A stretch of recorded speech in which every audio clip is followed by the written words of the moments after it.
My name is Samantha. I'm 20 years old and I work at a Walmart by a small town called Jackson in Alabama.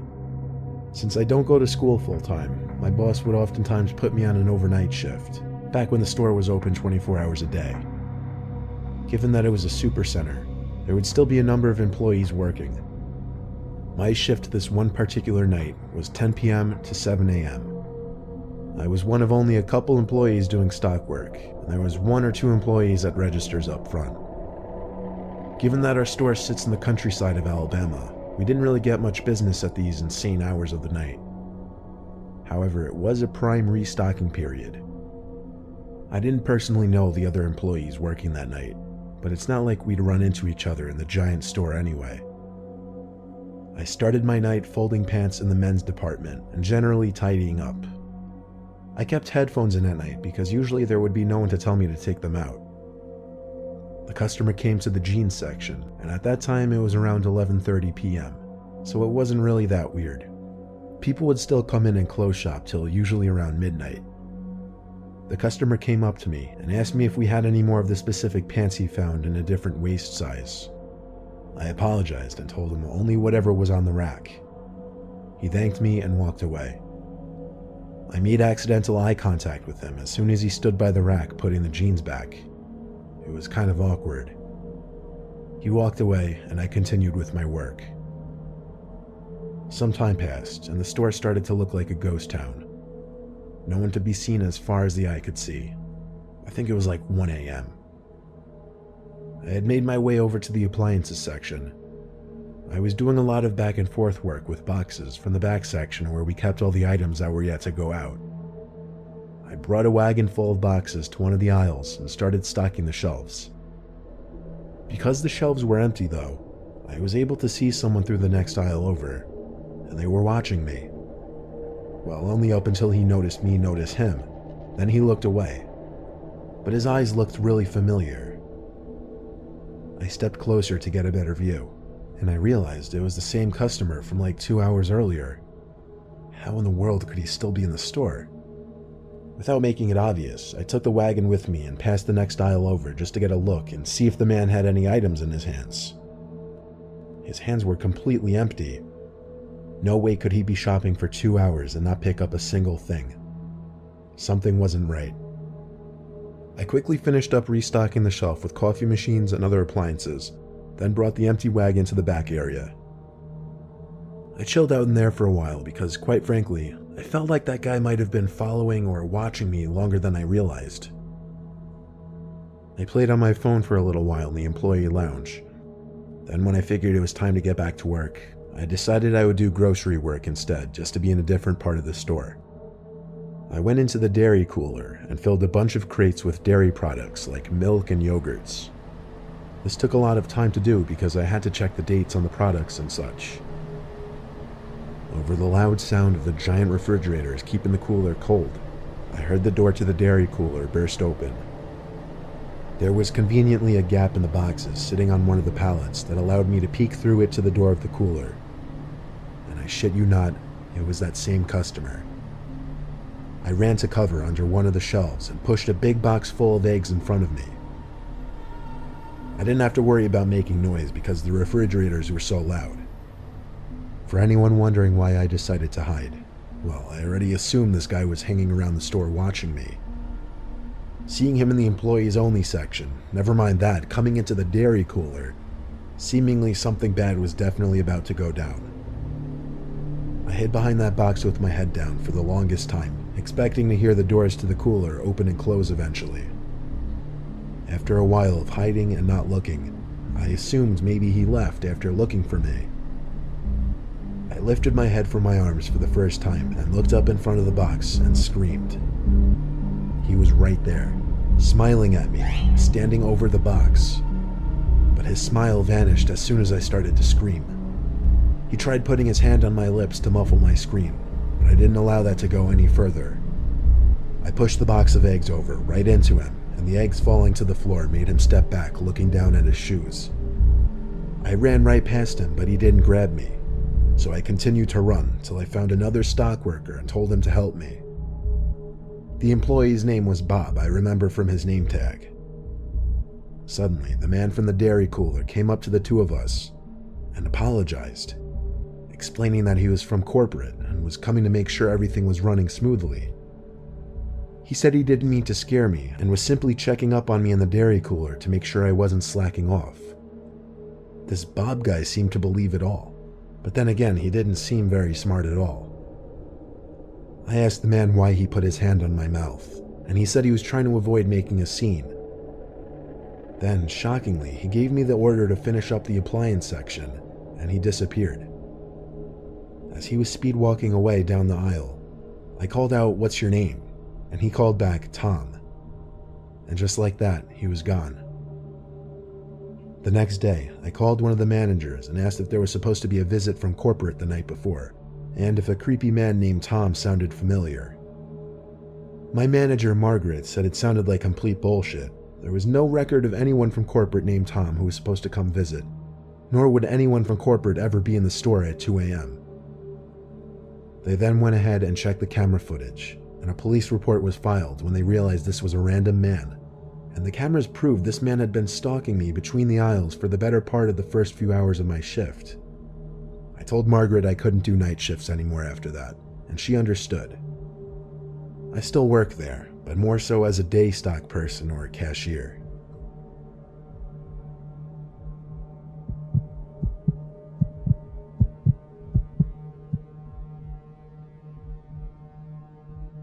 What's one place you can go to and find the weirdest, freakiest creatures in our society? I swear I've never been to a single Walmart where I didn't see at least one eye-catchingly strange human being. Strange does not even cut it for what I'm about to tell you. It was the Thursday before Black Friday. My Walmart was open extra late.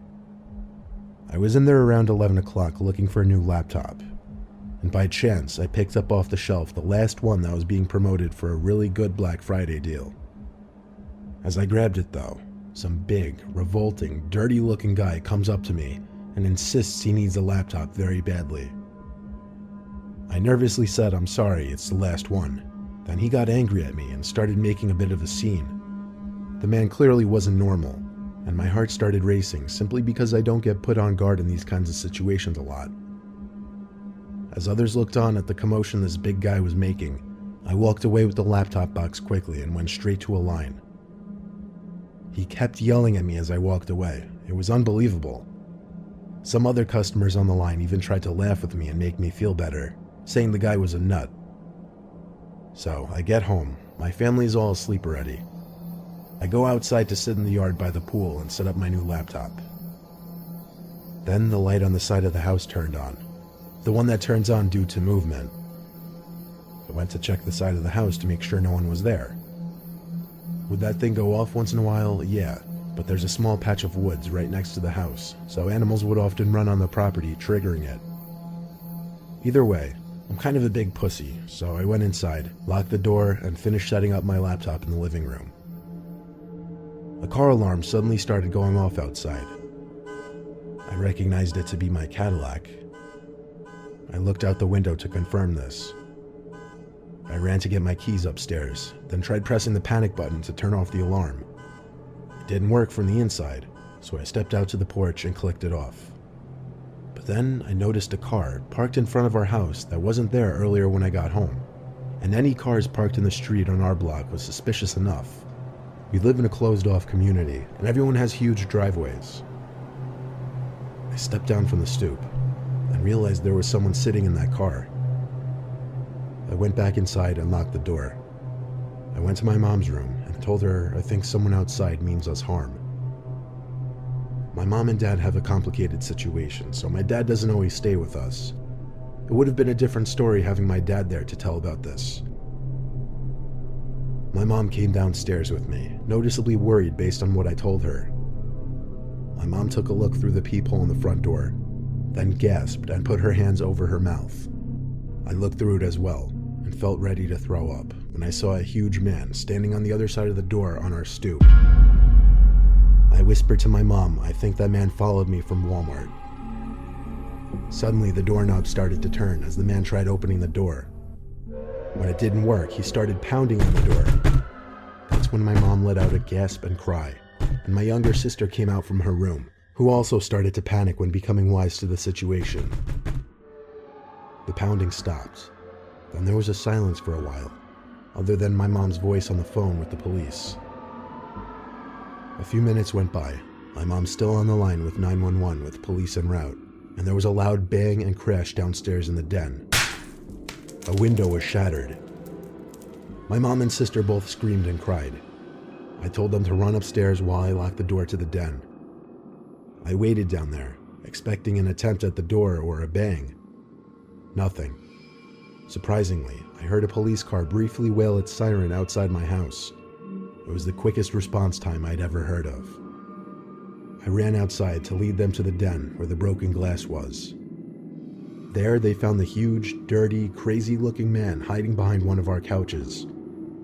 He was arrested at once and we pressed charges. All the while he was screaming profanities and threats at me, not helping his case. Both cops told me the guy seemed unstable and on some kind of drugs, but told us to get a good night's rest because he wouldn't be bothering us again. So while it may be fun to people watch at Walmart and laugh at some of the goofy things you see, realize you may also find some of the more dangerous people in our society in your local Walmart.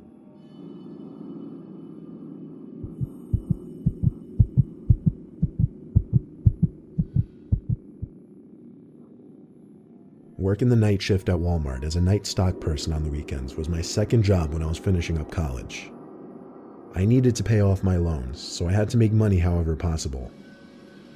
I didn't deal with customers or anything. I would just sign for night deliveries, do warehouse work, and stock shelves in the store during after hours. The typical shift would usually be either 11 to 7 or 12 to 7. On July 9th, 2015, a Thursday night, I still have it locked into my brain. I was midway through my shift in the electronics department when I saw in the corner of my eye someone walk past the aisle I was working in. This wouldn't usually catch my attention if it weren't for the fact that there were only two other workers in the building with me that night, Alvin and Baco. They were both wearing the same staff shirts I was wearing. I would know because we all clocked in at the same time. The person I saw in the corner of my eye was wearing all black, so I naturally walked to the end of the aisle and did a little peep around the shelf. No one was there. I yelled both Alvin and Baco's names, so when they didn't answer, it made it even stranger. But regardless, I went back to work. I was holding in a pee for a while, and I told myself I'd go when I finished work in that aisle.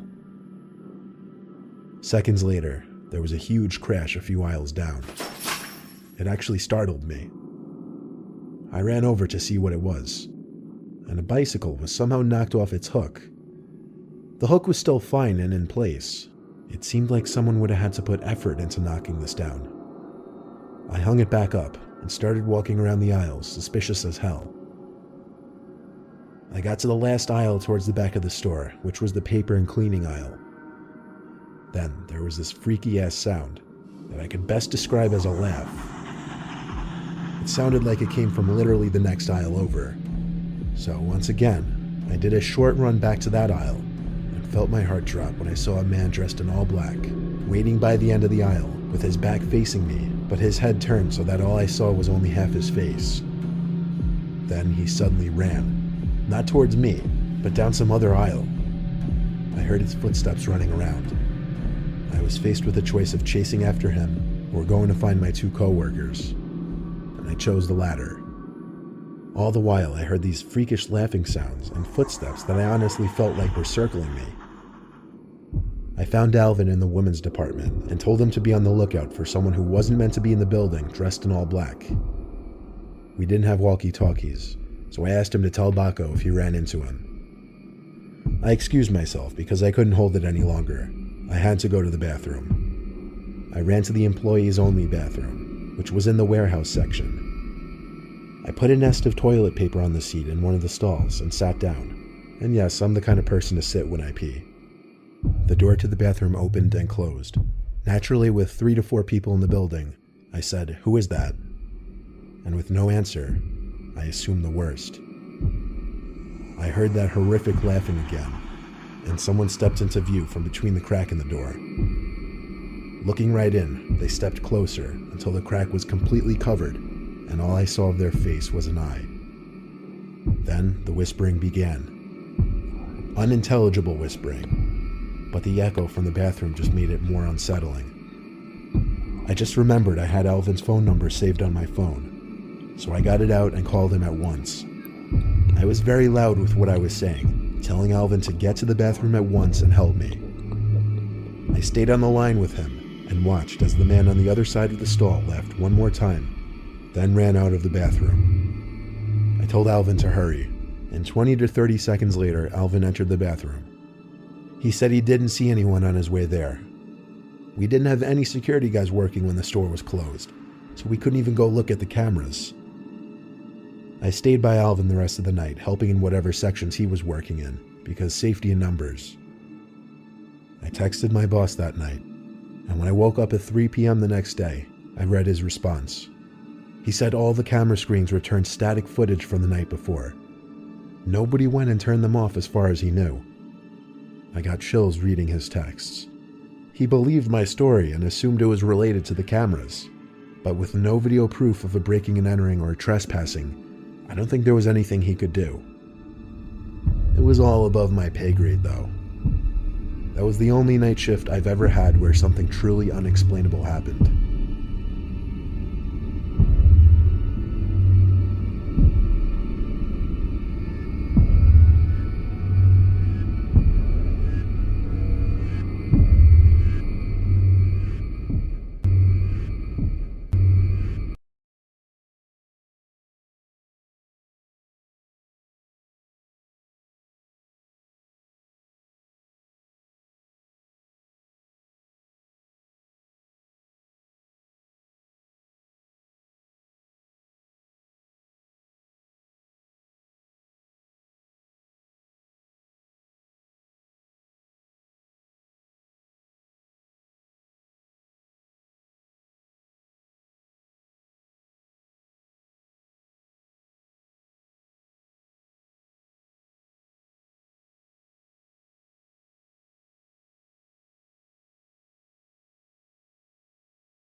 A terrifying solo hunt. I've always been into hunting. It's something that runs deep in my family, especially since my dad taught me how to handle a rifle, set up a campsite, and make my way through the woods with nothing but the basics. Growing up in Arkansas, the outdoors is just a part of life. So it wasn't anything special when I decided to go on a solo hunting trip. I picked a familiar spot, some woods about an hour-and-a-half drive from my home. It wasn't far enough to feel completely isolated, but it was quiet and deep enough for a peaceful night and a good hunt the next morning. I packed light, just the essentials, rifle, food, a tent, and some gear to last me for one night. My plan was simple. Get there by late afternoon, set up camp, sleep through the night, and then start hunting early the next day. I left home later in the afternoon. The drive to the woods was familiar, the kind of route you could do with your eyes closed. By the time I reached the edge of the woods, it was close to sunset. The air had a crisp chill, the kind you feel deep in your bones, but it wasn't cold enough to make me second-guess my decision to spend the night outdoors. I parked the truck at a small clearing, grabbed my gear, and made my way into the trees.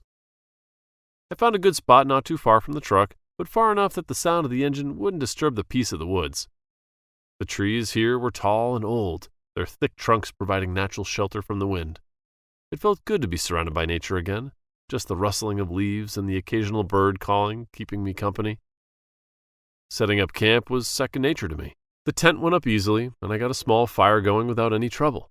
I didn't need much, just enough warmth to fight off the night chill and cook a small meal.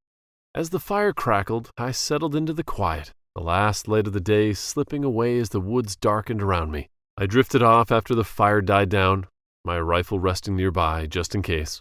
The night was still, almost too still for my liking, but that's just how it is in the woods sometimes. Nothing to worry about. At least, that's what I told myself. Then, somewhere around midnight, I woke up. It wasn't a sudden start, more like a creeping awareness that something was off. The air felt different, heavier somehow. That's when I heard it. Soft, deliberate sounds just outside of my tent. Footsteps. Or at least, that's what it sounded like at first. But the more I listened, the less sure I became. They weren't the heavy thuds of an animal or the shuffling steps of a person. They were too measured, too cautious, like something or someone was circling the tent, deliberately avoiding making too much noise. I sat up, my hand instinctively going to the rifle. My heart was pounding in my chest, and I strained to hear any more sounds. But whatever it was had either moved away or stopped altogether. I sat there, holding my breath, waiting. Minutes passed, but nothing happened.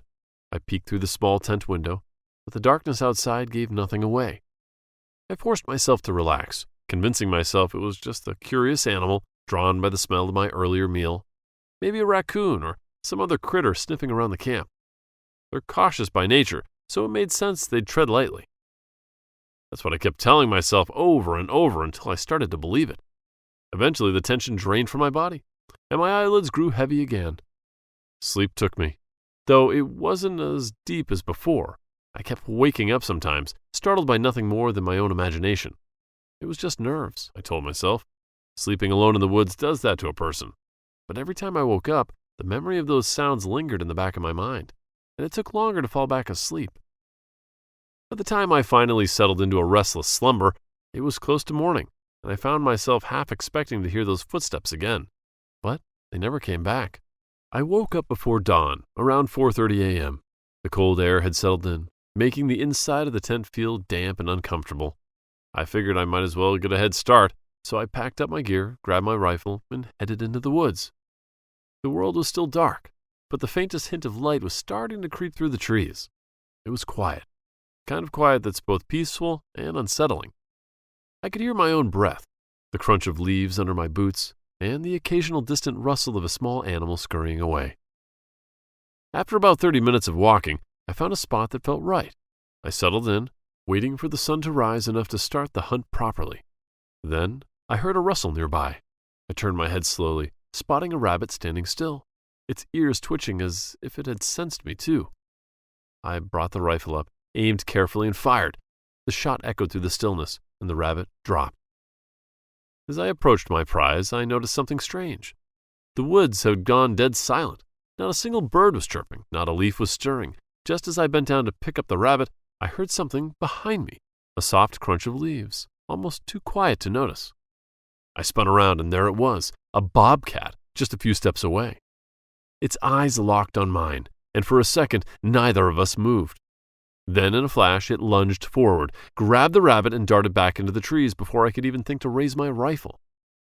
I stood there, stunned. 1 second I had my prize, and the next, it was gone. I couldn't help but feel a mix of frustration and awe at the bobcat's speed and precision. The whole encounter lasted maybe a few seconds, but it left me standing there, rifle in hand, unsure whether to laugh or curse. The bobcat had outsmarted me. And as much as I wanted to be angry, I couldn't help but admire the animal's cunning. The encounter with the bobcat had rattled me more than I wanted to admit, but I wasn't about to let it ruin the day. I took a breath, adjusted my gear, and pressed on, determined to salvage the hunt. As I walked deeper into the woods, the trees grew thicker, and the air started to feel different, heavier, almost metallic. The birds had gone quiet, and the forest felt weirdly lifeless. Something wasn't right here. My pulse quickened, and I realized I was gripping my rifle tighter. Then I heard it, a strange noise, wet and grinding, like something chewing or tearing through flesh. I stopped dead in my tracks, scanning the area until my eyes locked on a thick bush. A long, hairless tail was slowly waving behind it, partially hidden by the leaves. I froze. Whatever was behind those bushes wasn't anything I'd seen before. Its body remained hidden, but that tail, it was all wrong. Too big, too sinewy, and the way it moved, it wasn't natural. I tried to take a step back, but the ground betrayed me. A twig snapped loudly under my boot, breaking the eerie silence. The creature's tail stopped moving. For a long moment, nothing happened, and then slowly it came out of the bushes. First I saw its legs, massive, powerful, covered in thick, matted fur. For a moment, I thought it might be another bobcat, but then I saw its head. Its face was twisted. Feline, but wrong in every way. It had a thick mane like a lion, but its body was long and grotesque. Hairless except for the patches of rough fur, its eyes glinted, locking onto mine, and a low growl rumbled deep in its throat. I raised my rifle, but the creature didn't flinch. It lunged at me with terrifying speed. I barely managed to squeeze the trigger. The shot hit his thigh, and it let out an ear-piercing screech. But instead of backing off, it pounced again, its sharp claws grazing my arm before it turned and disappeared back into the thick trees, just as fast as it had shown up. I stumbled back, clutching my arm where the creature had scratched me. Blood trickled down my wrist. I fumbled for my pack, pulling out anesthetic to clean the wound. My heart was still racing, but one thing was clear. Whatever that thing was, it wasn't natural, and these woods were no longer safe. After I patched up the scratch as best I could, I knew I had to get out of there.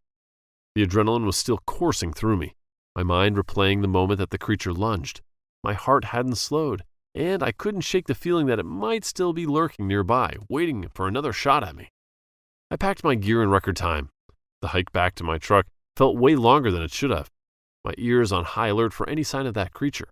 I glanced over my shoulder more times than I could count, half expecting to see it stalking me through the underbrush. But the woods remained eerily silent, question pressing down on me as I hurried along the narrow trail. When I finally saw my truck through the trees, relief washed over me. I practically threw my gear into the back, jumped in, and sped off without a second glance. It wasn't until I was miles down the road, safely away from the woods, that I finally let myself breathe. The days that followed, I couldn't stop thinking about it. I can't fully explain what happened. I've hunted these woods for years, and I've never seen anything like that creature. Sometimes, in the quiet of the night, I still hear those wet, grinding noises, the echo in my mind, reminding me of something that shouldn't exist.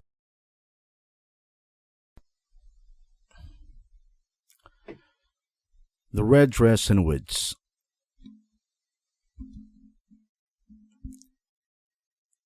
The summer of 2006 was supposed to be just like any other. I was finishing up my last year of high school and decided to spend time at my grandma's place in this quiet little town called Elderswood. It's the kind of town where not much happens, where you can hear a pin of drop across the street, but that summer, things were different. Right across from my grandma's house, there was this old place that had just been sold to a new couple, Jose and Betty. There were new faces in the town where everyone knows everyone, so they stuck out a bit. I remember the first time when I saw them. They seemed like your average couple, maybe a little younger than most people who would move to sleepy town like Elderswood. But something about them felt off. My grandma mentioned that the house they bought had belonged to an old man named James, who passed away about a year ago. His daughter sold it pretty quickly, like she couldn't wait to get rid of it. It didn't take long for things to get weird. A few days after they moved in, we started hearing them argue. Not just little spats, but full-on shouting matches that get carried through the quiet of the night. Something was definitely up with them, and I had no idea just how bad things were going to get. One morning, just as the sun was coming up, I was lying in a bed on the second floor, half asleep, when a loud scream jolted me awake. I jumped out of the bed and went straight to the window. Down below, I saw Jose and Betty in the middle of another heated argument. They didn't even look like they'd been to bed. Jose had a wrinkled shirt with a few buttons undone and some jeans, while Betty was still a tight red dress, like they'd just gotten back from the night out. Betty was furious, yelling things at Jose like, "You lied to me," and "You're such a bastard." I couldn't catch all of it, but it was clear this wasn't just some minor disagreement. She stormed off toward the main road, leaving Jose standing there, looking completely frustrated and defeated. He muttered something under his breath, and he turned back toward their house, slamming the door behind him. Later that afternoon, just as my grandma was starting to prepare dinner, there was a knock on the door. I was lounging on the sofa, half paying attention to a game, when I heard my grandma answer it. It was Jose. He looked worried and asked my grandma if she'd seen Betty. Apparently, she hadn't come home, and she wasn't answering any of his calls, or anyone else for that matter. By the next day, Betty still hadn't turned up, and Jose was starting to panic. He went to the cops and reported her missing. From my bedroom window, I could see the police car parked outside his house, with two officers talking to him on a porch. The whole thing felt like surreal, like something you'd see in a movie, not in quiet town like Elderswood. A few weeks passed, and there was no still sign of Betty. The whole town was buzzing with rumors, but nobody knew what really happened. I couldn't shake the feeling that something terrible had gone down, but I tried not to think about it too much. One day, I decided to clear my head and go for a hike on a mountain trail nearby. It was something I'd never done alone before, but I figured it to be a good way to take my mind off things. The trail was easier than I expected, winding through the trees with the occasional sound of birds chirping. It was quiet, almost too quiet, but I kept going. About halfway up, I spotted Tim, a guy from the neighborhood tearing down the trail like he'd seen a ghost. His face was pale, and he looked absolutely terrified. As soon as he saw me, he shouted, "There's a woman body up there in the woods!" I tried to calm him down, but he was freaked out that he just kept running past me. Down the mountain, I could feel my heart start to race, and even though I was scared out of my mind, I turned around and followed him back down on the trail. We didn't stop running until we reached the town. Tim was still in shock, but he managed to tell his dad, George, what he'd seen. He said there was a woman's body stuck in a tree down a cliff, wearing a red dress. My stomach dropped as soon as I heard that. I didn't want to believe it, but deep down, I knew who it could be. The whole town was on the edge after Tim's discovery. George wasted no time reporting the news to the cops, and before long, a search team was organized. Tim was asked to lead the way, but when they reached the cliff, there was no sign of the body. The whole thing felt like a bad dream. 1 minute there's a body, and the next it's gone. I stayed out of the search at first, trying to process what Tim had seen, but later that afternoon, I saw Jose coming from home from work, looking more worn out than I'd ever seen him. Something inside me, I needed to tell him about the body that Tim had found. As much as I didn't want to be the bearer of the bad news, I couldn't keep it from him. When I told Jose, his face went pale. He didn't say much, just asked me to take him where the body was supposedly seen. I wasn't exactly thrilled about going back up the trail, but I knew I had to help. We jumped in his car and headed up to the mountain. It was already getting dark by the time we got there. The only light we had came from our flashlight. The woods felt even more ominous at night. Every rustle of leaves sounded like something or someone was lurking just out of sight. We met up with George, who pointed us to the cliff where Tim had seen the body earlier that day. But when we got there was nothing. Just an empty spot where the body should have been. We decided to keep looking, even though the darkness made everything 10 times scarier. The three of us stuck together, using our flashlight to scan the area as we moved slowly through the woods. The air was damp and heavy, making it hard to breathe. After what felt like hours, we took a break near a large rock. Jose pulled out a pack of cigarettes and offered one to George, who accepted. I just stood there, trying to calm my nerves.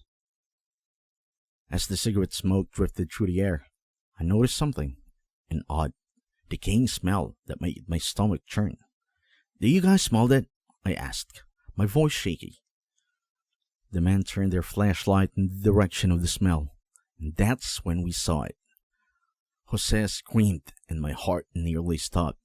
There, not far from where we were standing, was a decomposing body. Her skin was sickly greenish-gray, clinging tightly to her bones, with patches peeling away to reveal decayed flesh underneath.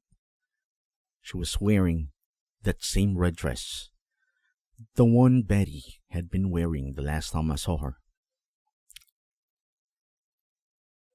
Jose stood there, frozen, his face a mask of shock and disbelief.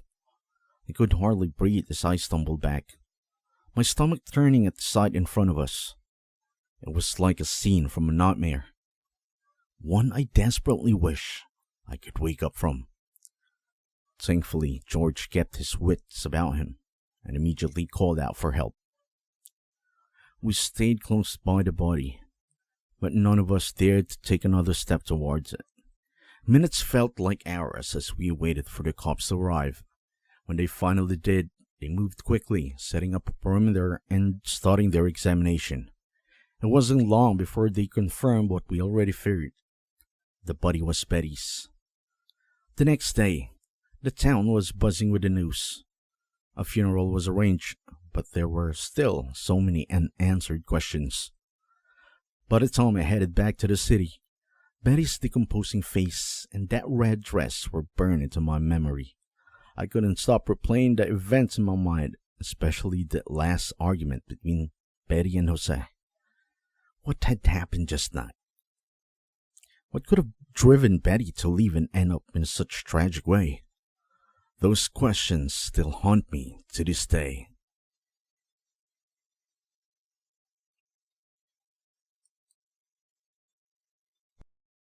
It called out my name. This story takes place in my small mountainous town, nestled near the Appalachian Mountains. Growing up in a place where dense forest stretched on endlessly, I've heard of countless cryptic stories and strange encounters related to this rugged terrain. Some of these tales came from locals, while others surfaced on the internet. I never believed any of those stories, regardless of their origin. To me, they were all simply not true, only fabricated to entertain one's mind. However, after my last camping trip into the wilds of the Appalachian Mountains, my skepticism had completely shattered. I was 12 years old at the time. My father and I packed our gear and headed out to our favorite spot, a secluded clearing near a small lake, hidden deep within the forest. The familiar trails leading to our campsite were well worn by our boots, each step bringing us closer to the tranquility we sought. On this trip, everything seemed as it always did. The forest buzzed with birdsong, leaves rustled gently, and the air was fresh with the scent of pine and earth. Camping in the wilderness was our routine. We did it once or twice a month. Those trips were our sanctuary, moments of peace and bonding away from the modern world. We reached our campsite just as the sun began to dip, casting a warm, golden glow over the trees. We set up our tent near the spring, a task we could almost do with our eyes closed. The evening was perfect, calm weather, the forest inviting. But beneath this peaceful surface, something dark lingered, waiting to reveal itself. After setting up camp, we decided to gather firewood before dusk settled in. We ventured into the surrounding woods, my father leading the way as we searched for dry branches. We wandered a bit further than usual, our eyes scanning the ground for suitable wood. That's when I saw it, a massive, twisted tree that stood apart from the others, its gnarled branches stretching toward the sky like skeletal fingers. The tree was dead. Its dark bark had dried and was almost black in the fading light. I approached it without telling my father, but I still kept a watchful eye on him, ensuring I didn't wander too far. An inexplicable sense of dread washed over me as I drew closer. It felt like someone or something was watching me. However, I pressed on. The dead tree came into my view, and its disturbing scene chilled me to the bone. Several old, frayed ropes hanging from the thick tree's branches halted my step.